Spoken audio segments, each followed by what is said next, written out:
இந்த மலையாள சினிமாவை பார்த்தா பயங்கர கோவமா இருக்குங்க. ஏன்னா, நெறைய நல்ல நல்ல படம் பண்ணிடுறாங்க. ஒரு மாசத்துக்கு ஒரு பிளாக் பஸ்டர் குடுத்துடுறாங்க. ஈஸியா ஒரு 100 crore அச்சீவ் பண்ணிடுறாங்க. அத பார்க்கும்போது அதுவும் ஒரு சின்ன பட்ஜெட்ல அவ்வளோ பெரிய அச்சீவ்மென்ட் பாக்ஸ் ஆஃபிஸ் நம்பரா மட்டும் இல்லாம, ஒரு ஆடியன்ஸா நான் படத்த போய் பார்க்குறேன். நெறைய புது எக்ஸ்பீரியன்ஸ குடுக்குறாங்க. பயங்கரமா கனெக்ட் பண்ண வைக்கிறாங்க. எப்படிங்க நீங்க எப்படி நீங்க ரைட்டிங் பண்றீங்க? ஸ்க்ரீன் ப்ளே பண்றீங்க? டைரக்ஷன் பண்றீங்க? என்னதான் உங்ககிட்ட இருக்க அந்த மேஜிக் என்ன? மாயா என்ன? அப்படின்றத தெரிஞ்சுக்கணும்னு நான் கண்டிப்பா பயங்கர எக்ஸைட்டடா இருக்கேன். எனக்கு தெரிஞ்சு எனக்கு ரீசென்ட்டா இந்த 2025ஓட செகண்ட் ஹால்ஃப்ல பயங்கர ஃபேவரட்டான படங்கள் ஒரு 5 எடுத்தோம்னா, அதில கண்டிப்பா 5 படமே மலையாள படமா தான் இருந்தது. அந்த அளவுக்கு பெஸ்ட்டான ஒரு அவுட்புட்ட தொடர்ந்து மலையாள சினிமா குடுத்துட்டு இருக்காங்க. அத பார்க்கும்போது சந்தோஷமாவும், பொறாமையாவும் இருக்கு. எந்த படத்த பத்தி பேச போறோம்னா, சர்வம் மாயா. நிவின் பாலியோடைய நடிப்புல இருக்கு. அகில் தான் இந்த படத்த டைரக்ட் பண்ணியிருக்காரு. அகில் தான் இந்த படத்துடைய writer and screenplay writer. First of all எனக்கு இது வந்து கதைய பத்தி ஒரு கிளான்ஸா ஒரு ஒன் லைன் சொல்லிடுறேன். என்னன்னா, ஒருத்தன் வந்து ஒரு ஐயரா இருக்காரு. அவங்க ஃபேமிலில எல்லாருமே வந்து பூஜை புனஸ்காரம் பண்ற ஒரு ஃபேமிலியா இருக்காங்க. பட் இவருக்கு வந்து பெரிய அளவுல பூஜை மேலலாம் இன்ட்ரெஸ்ட் இல்ல. அதுக்கு பின்னாடி ஒரு பேக் ஸ்டோரியும் குடுத்துருக்காங்க. அத படம் போற போக்குல நடுவுல அத வந்து எக்ஸ்பிளைன் பண்ணுவாங்க.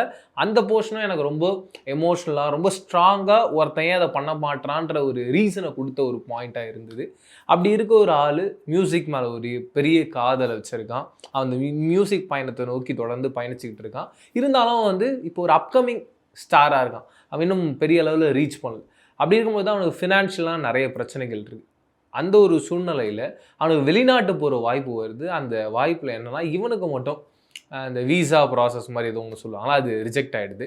அதனால இவனால அங்க முடியல. அதனால இன்னும் ஃபினான்ஷியலா ரொம்ப வீக்கா அப்ப அவங்க சொந்த ஊருக்கே கிளம்பி வரான். சூழ்நிலை காரணமா இவனும் பூஜை புனஸ்காரம்லாம் பண்றான். கிரகப்பிரவேசமா இருக்கட்டும், நெறைய ஃபங்ஷன்ஸ்ல அது எல்லாத்துக்குமே இவன் வந்து ஒரு பூஜை புனஸ்காரம்லாம் பண்ணி அதுலேருந்து அமௌண்ட்ட சம்பாரிச்சுக்கிட்டு இருக்கான். இப்படி இருக்கும்போது ஒரு நாள் என்ன நடக்குது, ஒரு அமானுஷ்யமான ஒரு சம்பவம் ஒரு பையனுக்கு நடந்துருச்சு. அவன அந்த சம்பவத்துலேருந்து வெளியில கொண்டு வரணும் அப்படின்றதுக்காக அவங்க பேரண்ட்ஸ் வந்து ஒரு சாமியாரை கூப்பிடுறாங்க. அந்த சாமியாரை தான் நிவின் பாலி போறாரு. அவர் தான் இந்த படத்தோட ஹீரோ கேரக்டர். இவ்வளவு நேரம் அவரை பத்தி தான் எக்ஸ்பிளைன் பண்ணிருக்காரு. அவர் அங்க போனதுக்கு அப்புறமா ஏதோ ஒரு ஸ்லோகன் சொல்றாரு. பட் என்னன்னா, அவர் எந்த வேலையை பண்ணாலும் சரி, மனசுக்கு நிறைவா, ரொம்ப உண்மையா 100% அந்த வேலையை செய்யணும்னு நினைக்கிற ஒரு ஆள். இப்பயும் இந்த பூஜை புனஸ்காரம்லாம் பண்ணும்போது 100% மனசோட தான் அந்த பூஜை புனஸ்காரம்லாம் பண்றாரு. அப்படி பண்ணிக்கிட்டு இருக்கும்போது டக்குன்னு அந்த பையனுக்கு சரியாயிடுது. இவரு ரொம்ப ஷாக்கிங்கா இருக்கு. எப்படி இது நடந்தது? ஏன் நடந்தது? ஒண்ணும் புரியலையே! என்னன்னு தெரியலையே! அப்படின்னு சொல்லிட்டு. அடுத்து மறுநாள் என்ன நடக்குதுன்னா, அவருடைய ஃபோன் ஏதோ ஒண்ணு காணாம போகுது. டக்குன்னு பார்க்குறாரு, அங்க ஒரு பொண்ணு இருக்கு. ஷாக் ஆயிடுறாரு, பயந்துறாரு. ஆனா பொண்ணு ரொம்ப அழகா, கியூட்டா ஒரு சின்ன வயசுல. நமக்கு ஒரு தங்கச்சி இருந்தா எப்படி ஒரு ஃபீல் இருக்கும்? அ இப்ப இருக்க ஜென்ஸி கிட்ஸ்லாம் ஒரு பொண்ண லவ் பண்ணணும்னா, அந்த பொண்ணு எப்படிப்பட்ட ஒரு அட்டையர்ல இருக்கணும்? துருதுருன்னு. கிட்டத்தட்ட ஒரு ஜெனிலியா அந்த ஒரு கேரக்டருக்குள்ள பயங்கர அழகான ஒரு பொண்ணு. ஜெனிலியாவும் அழகு தான். பட் இவங்க இன்னும் வேற மாதிரியான ஒரு அழகான ஒரு குழந்தையா இருந்தாங்க. ரியா. அவங்க தான் அந்த கேரக்டர் பண்ணியிருக்காங்க. நீங்க வீர தீர சூரனுடைய ப்ரொமோஷன்ல பார்த்திருந்தீங்கன்னா, அவங்கள பார்த்திருப்பீங்க. அவங்க அப்பா தான் அந்த படத்தோட ப்ரொடியூசர். பட் அவங்க பேர்ல தான் அந்த படம் ரிலீஸ் ஆச்சு. வீர தீர சூரன் அவங்க தான் புரொடக்ஷன் பண்ணாங்க. அதுல வந்து ஒரு பர்பிள் கலர் ட்ரெஸ்லாம் போட்டு அப்பயே அவங்க பயங்கரமா பேசிட்டு இருந்தாங்க அவங்கள பத்தி. இந்த படத்துலயும் அவங்களோட பெர்ஃபார்மன்ஸ் பீக்ல இருந்தது. அத பத்தி தனியா பேசுவோம். இப்படி ஒரு கேரக்டரா இருக்காங்க. இவருக்கு ஒண்ணும் புரியல. யாரு இது? என்னது? அதுக்கப்புறமா தான் ஹீரோ நிவின் பாலிக்கு தெரிய வருது, இவங்க ஒரு கோஸ்ட்.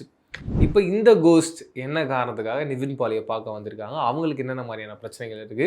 இந்த ஓவரால் டிராவல் எங்க போய் முடிய போகுதுன்றத நெறைய எமோஷனல் பாயிண்ட்ஸ் வச்சு ஸ்க்ரீன் பிளேல ஒரு எக்ஸாக்ட்டா ரொம்ப கரெக்ட்டா எங்கெங்க ட்விஸ்ட் அண்ட் டர்ன வச்சு ஓப்பன் பண்ண முடியுமோ, அந்த அளவுக்கு ட்விஸ்ட் அண்ட் டர்ன்ஸ வச்சு ஓப்பன் பண்ணி இந்த படம் எனக்கு எப்படி இருந்ததுன்னா, ஒரு ரோலர் கோஸ்டர் மாரி இருந்தது. நெறைய காமெடி இருக்கு, நல்ல எமோஷன்ஸ் இருக்கு, நெறைய லவ்வபிளான சீன்ஸ் இருக்கு.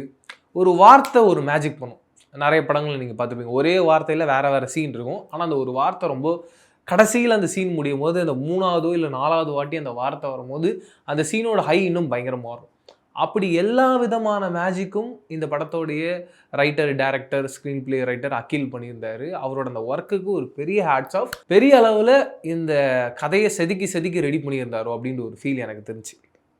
ஒரு சில கதைகள்ல வெறும் ஆக்டர்ஸ் அண்ட் ஸ்க்ரீன் பிளே ரைட்டராகவும், டைரக்டராகவும் அவர் மட்டும் கரெக்டாக ஒர்க் பண்ணுவார். மியூசிக்லாம் எல்லாம் நல்லா இருக்கும். பட் ஒரு மியூசிக்காகவும் ஒரு ஸ்பேஸ் கொடுத்து அதுவும் ஒரு கேரக்டராக ப்ளே பண்ணக்கூடிய ஒரு கதை கிடைக்கிறதுலாம் அபூர்வம். அப்படி ஒரு ஸ்பேஸ் இந்த கதையில் கிடச்சிருக்கு.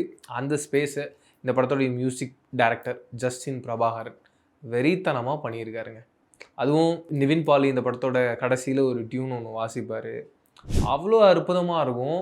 அந்த டியூனை எல்லா இடத்துலையும் ரெஜிஸ்டர் பண்ணி டுவர்ட்ஸ் த எண்டில் அந்த டியூன் வரும்போது உங்களுக்கு ரொம்ப நெருக்கமாகவும் அந்த ஹீரோயின் அதாவது ரியா இருக்காங்களே அவங்கள அது தொடர்ந்து அந்த மியூசிக்காக ஞாபகப்படுத்திகிட்டே இருக்கும். அந்த டைலாகாக எந்த அளவுக்கு ஸ்ட்ராங்காக இருந்ததுன்னா ஒரு இடத்துல ரியா வந்து அவர் கிட்டே கேட்பாங்க நிவின் பாலிக்கிட்ட, ஏன் உனக்கு சாமினா பிடிக்கல, என்ன காரணம் என்னன்றதை எக்ஸ்பிளைன் பண்ணு அப்படின்னு சொல்லும்போது அவர் சொல்லுவார். அப்போ இவங்க ஒரு எக்ஸ்ப்ளனேஷன் கொடுப்பாங்க. என்னன்னா மியூசிக் உனக்கு பிடிச்சிருக்கா, அதை உன்னால் பார்க்க முடியுதா, பட் அது உணர முடியுது, அதை வந்து பிரிண்ட் அவுட்டாக வர்றதெல்லாம் வேறு, அதை தாண்டி அதில் ஒரு உணர்வு இருக்குல்ல, அதுதான் கடவுள் அப்படின்றத எக்ஸ்பிளைன் பண்ணுவாங்க. பயங்கரமாக இருந்தது. இப்படி இந்த படம் ஃபுல்லாக நிறைய கேரக்டர்ஸ் பிளாக்காக வந்துட்டு இருக்காங்க. அந்த எல்லா கேரக்டர்ஸுக்கும் ஒரு ஸ்டார்டிங் பாயிண்ட் இருக்குது, ஒரு மிட் பாயிண்ட் இருக்குது, ஒரு எண்ட் பாயிண்ட் இருக்குது. இந்த ஸ்டார்டிங் மிட் எண்ட் பாயிண்ட் இந்த கேரக்டர்ஸ் எல்லாமே இவங்க அதாவது பார்த்தீங்கன்னா நிவின் பாலி அண்ட் ரியா அவங்களுடைய லைஃப்குள்ளே ரொம்ப அழகாக பிளெண்ட் ஆகி வெளியில் போகிறாங்க. பட் நமக்கு எந்த விதமான டிஸ்டர்பன்ஸுமே இல்லை. ஒரு வாழ்வியலுக்குள்ளே உட்காந்து ஒரு படம் பார்த்தா எப்படி ஒரு ஃபீல் இருக்குமோ அப்படி ஒரு ஃபீல் இருந்து அப்படி ஒரு அவுட்புட் இருந்தது. அண்டு சினிமோட்டோகிராஃபி, எடிட்டிங் எக்ஸ்ட்ராடனரியாக இருந்தது. தெரிக்க விட்டுருந்தாங்க அப்படின்றது தான் சொல்லும். ஒரு ப்ரில்லியண்ட்டான ஒரு அவுட்புட். அண்டு ரியாவோடைய ஆக்டிங் பற்றி ஃபர்ஸ்ட் ஆஃப் ஆல் நான் பேசி ஆகணும். அவங்கள நான் எப்படி அந்த வீர தீர சூரன் படத்தோட அந்த ஸ்டேஜில் பார்த்தனோ அதே எனர்ஜி அதே கிரேஸு அவங்க நடிக்கலை, அவங்க அப்படியே அவங்கள ப்ரெசென்ட் பண்ணியிருக்காங்க. அதை ஸ்க்ரீனில் பார்க்கும்போது என்னோடய ஃபேவரட்டான ஹீரோயின்ஸ் வந்து சாய் பல்லவி அண்ட் ரஷ்மிகா மந்தனா. அவங்க ஸ்க்ரீனில் வரும்போது ஒரு மேஜிக் பண்ணுவாங்க, ஒரு கிரேஸ் இருக்கும். அப்படி ஒரு எனர்ஜியும் ஒரு மேஜிக்கும் ரியா ரொம்ப அழகாக ஹோல்ட் பண்ணி ஸ்க்ரீனில் பிரதிபலிக்கிறாங்க. அது ஆடியன்ஸாக எனக்கு உட்காந்து பார்க்கும்போது ரொம்ப பிடிச்சிருந்துச்சி. தொடர்ந்து அவங்க நிறைய படங்கள் லீடாக பண்ணணுன்னு ஒரு பெரிய ஆசையை அதை க்ரியேட் பண்ணிருச்சு. ரொம்ப சூப்பராக பிக்சர் பர்ஃபெக்டாக அதை ஹோல்ட் பண்ணியிருந்தாங்க. வெறும் ஒரு குழந்தை கிரேசினஸாக நடந்துக்கிறது மட்டும் இல்லாமல் அவங்களுக்கு ஒரு எமோஷ்னல் சீன் ஒன்று இருக்குது. நிவின் பாலி கூட ஒரு கடைசியில் ஒரு ப்ரீ கிளைமேக்ஸ் சீனாக அதை ரெடி பண்ணியிருக்காங்க. அந்த ப்ரீ கிளைமேக்ஸ் சீனில் அவங்களுடைய எமோஷ்னல் பாயிண்டில் அவங்க பெர்ஃபார்ம் பண்ண விதம் ஹேட்ஸ் ஆஃப், பயங்கரமாக இருந்தது. அண்ட் நிவின் பாலி அவர் கூட ஒருத்தர் வந்து பூசாரியாக ஒருத்தர் வருவார், அவங்களுடைய காம்பினேஷனில் இருக்க காமெடி சீன்ஸு, நிவின் பாலி எமோஷனலை ஹோல்ட் பண்ணுற விதம், அண்ட் ஒரு ஆக்ஷன் பிளாக்கில் பயங்கரமாக ஒரு சியர்ஸ் பண்ணி உன்னால் முடியும்னு சொல்லி அவர் ஒரு ஆக்ஷன் ஹீரோவாக மாறுற பாயிண்ட்டுன்னு எல்லா இடத்துலையும் அந்த கேரக்டருக்குன்னு ஒரு ஆர்க் இருக்குல்ல, அந்த ஆர்க்கை பிக்சர் பர்ஃபெக்டாக பிடிச்சி ஒருத்தன் நடித்தா எப்படி இருக்குமோ அப்படி ஒரு பர்ஃபார்மன்ஸை நிவின் பாலி கொடுத்துருந்தாரு. ஓவராலாக எனக்கு இந்த படம் ஒரு நல்ல ஓணம் அன்னைக்கு ஒரு மலையாள வீட்டில் போய் ஒரு ஃபுல் மீல்ஸ் சாப்பிட்டா எப்படி இருக்குமோ அந்த அளவுக்கு திருப்திகரமாக சந்தோஷமாக இருந்துச்சு. நீங்கள் ஒரு ஃபேமிலி என்டர்டெய்னர் பார்க்கக்கூடிய ஆசைப்படுற ஒரு ஆளாக இருக்கீங்க, அதில் காமெடி இருக்கணும், எமோஷன் இருக்கணும், லவ் இருக்கணும், அதில் ஹாரரும் இருக்கணும் அப்படின்னா டெஃபினட்டாக இந்த படத்தை போய் பாருங்கள். அந்தளவுக்கு உங்களை என்டர்டெயின் பண்ணும். அண்ட் ஸ்க்ரீன் பிளேயில் எனக்கு ஒரு விஷயம் கண்டிப்பாக பேசி ஆகணும்னு நினச்சேன். என்னென்னா இந்த படத்தில் வந்து ஏன் நடந்தது, எதுக்காக நடந்தது. எக்ஸாம்பிள் இப்போ இந்த ரியாவோட கேரக்டர் ஒரு இடத்துல சொல்கிறாங்க, நான் சாகிறதுக்கு முன்னாடி வந்து ஒருத்தவங்க வந்து நீ சாகணும், அதாவது எஸ் நீ செத்தா ஓகே தான் அப்படின்ற மாதிரி ஒரு வார்த்தையை சொன்னாங்க, எனக்கு அது மட்டும் ஞாபகம் இருக்குது அப்படின்றத சொல்கிறாங்க. நமக்கு அந்த சீன் வந்தோடனே நம்மளுடைய தாட் ப்ராசஸில் என்ன இருக்குன்னா, ஒருவேளை இந்த பொண்ணை யாராவது கொலை பண்ணியிருப்பாங்க, அது யார், ஒருவேளை அவன் லவ்வரையே கொலை பண்ணியிருப்பானோன்னு சொல்லிட்டு அந்த ஸ்க்ரீன் பிளேலையும் ரைட்டிங்லாம் அப்படி ஒரு விளையாடி இருந்தாங்க. அது செம்மையானுச்சு. ஒரு கதையோட கனெக்ட் ஆகி நாம் ஒரு கதையை மனசுக்குள்ளே யோசித்து ஒரு படம் பார்த்துக்கிட்டு இருக்கோம். பட் அந்த படமும் நம்ம டிஸ்ட்ராக்ட் ஆகாமல் தொடர்ந்து போயிட்டுருக்கு. ஆனால் நம்ம யோசிச்சது இல்லாமல் வேறு ஒன்று அங்கே கொடுத்து அங்கே ஒன்று பிளாஸ்ட் பண்ணுறாங்க.